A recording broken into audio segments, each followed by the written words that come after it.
help on that, man, while I just let them know what happens next? Our wonderful judges are going to have an opportunity for each of them to ask the pitcher a question.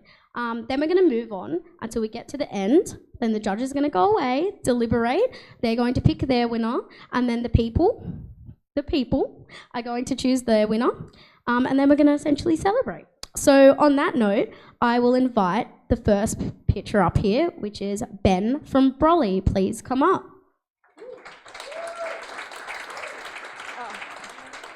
There we go.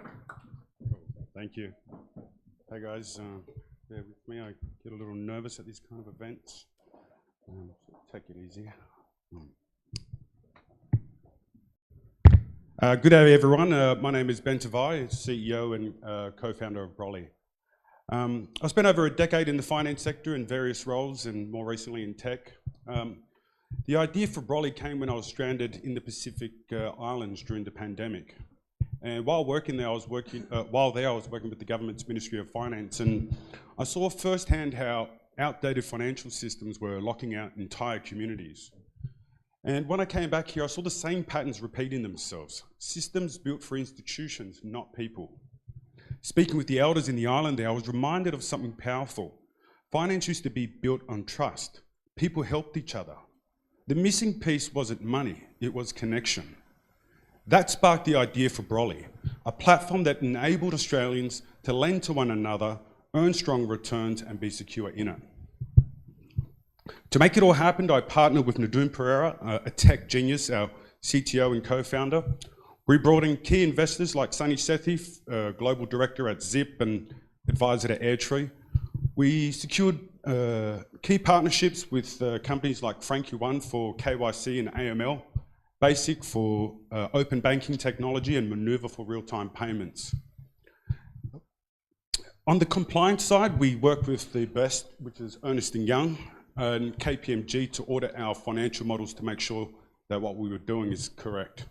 And so together, we developed the infrastructure. The problem is simple. Millions of Aussies are locked out of or can't get access to fair credit, while savings accounts offer next to nothing. Our first product and model is straightforward and simple. Borrowers get access to 30-day loans up to $2,000 for a fixed flat fee. We earn 60% per annum on the capital that's deployed. We pay out 20% to our lenders.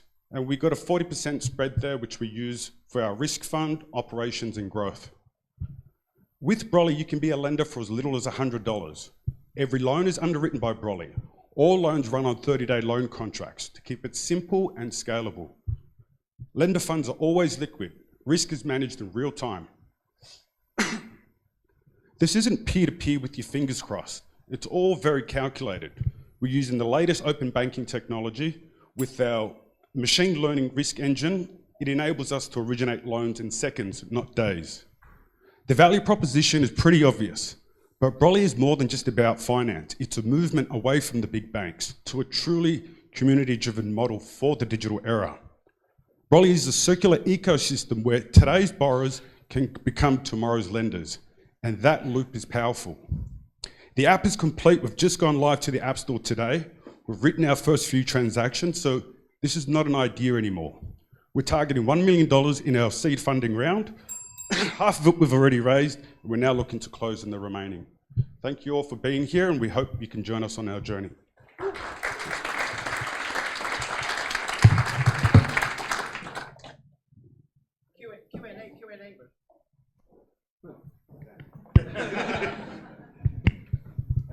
Hi. Hello. Do you want me to kick off? Okay. Well, thank you. I thought that was awesome. Thank you. I really liked at the start. I thought you were really compelling on like why you got started and your motivation, and it was a clear problem at the start, so I appreciated that.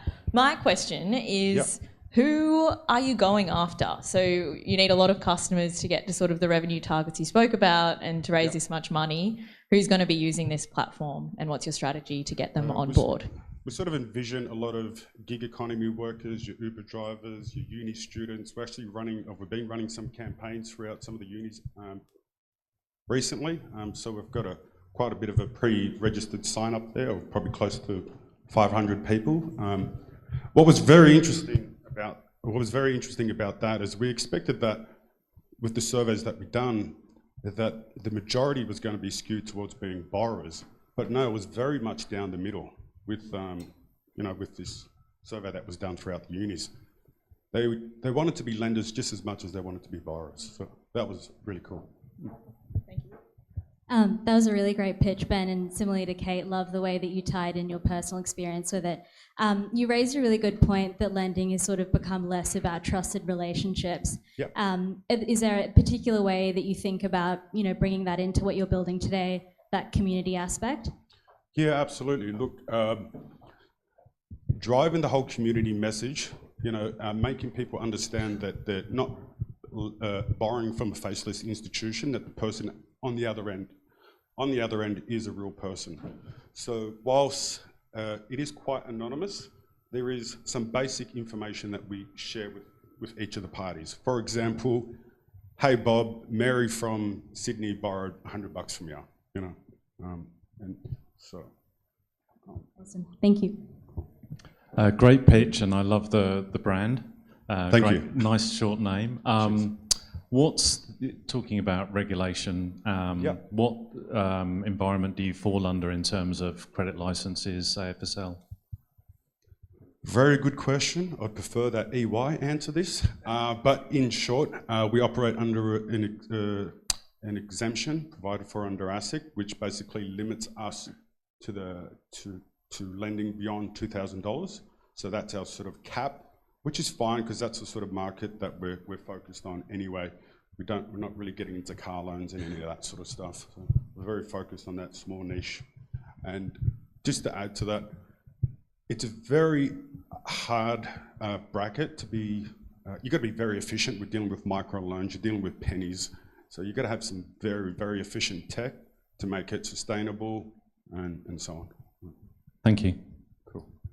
Awesome pitch. I love the idea. I can see a lot of similarities here, I think, to the buy now, pay later space and the appetite for this. Can you talk us through the unit economics, which you kind of touched on around the lending rate, and then also I'm curious around how have you modeled out, let's say the default rates for, if folks decide that they can't repay loans? Absolutely. Look, defaults is a key issue. It's something we're very focused on.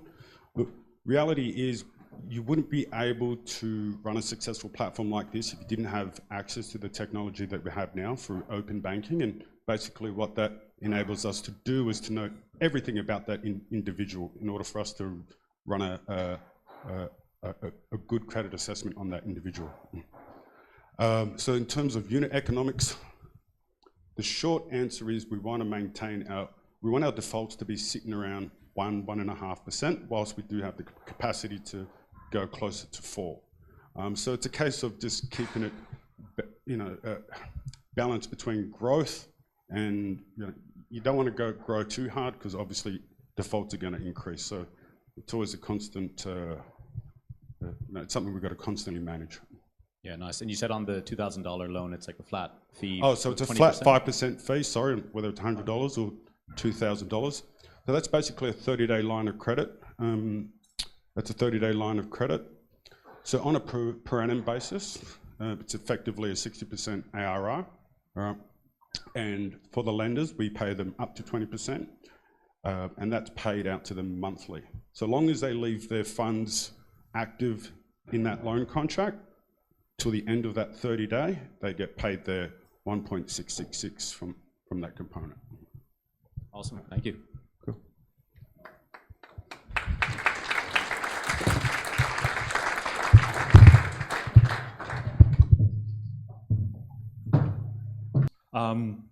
First of all, from all of the judges, we had a unanimous decision, but we would also like to thank Fishburners for putting on the event and Vanta for sporting us the drinks tonight. A warm round of applause for Fishburners and Vanta.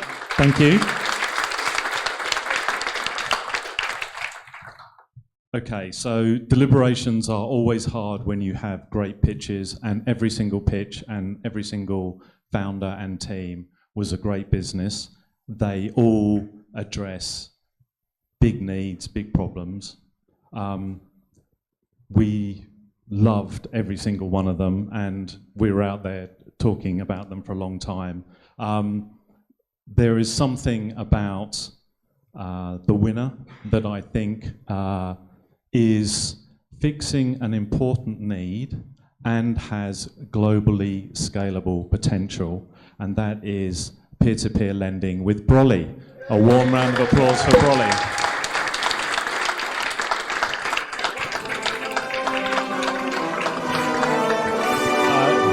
Yes, well done.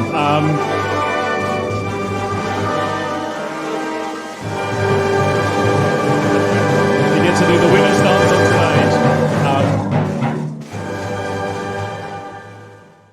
stage. So congratulations. You have to see Mr. Vanta with your prize, which I think is a certain great discount off Vanta, which you're going to need. Absolutely going to need. Congratulations. You want to say a few words? No, just thank you everyone for being here today and listening. And and you're doing a seed round, and people should get in touch with you. Yes, that too. Look, we believe it's a very good cause. We're very passionate about it. We've got a lot of people that are working for free.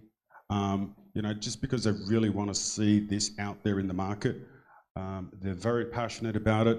But I do want to say a little shout out to Wayne Wayne Mitchell, who's just come over from the Cook Islands. Me and him spent a lot of time over there on the beach discussing this idea and the need for it in our own community in the Cook Islands. He's here today. It's a pretty special moment for us to be here while we're writing our first few transactions and this as well. So, hey Wayne. But yeah, thank you everyone, and hope you can join us on this journey. And yeah, if you have some money and would like to invest, please get in contact with us. Well done. Congratulations, Ben, and the team at Brolly. Well done. And thank you all very much to the judges. Drinks are on Fishburners. Thank you, Vanta, for the drinks.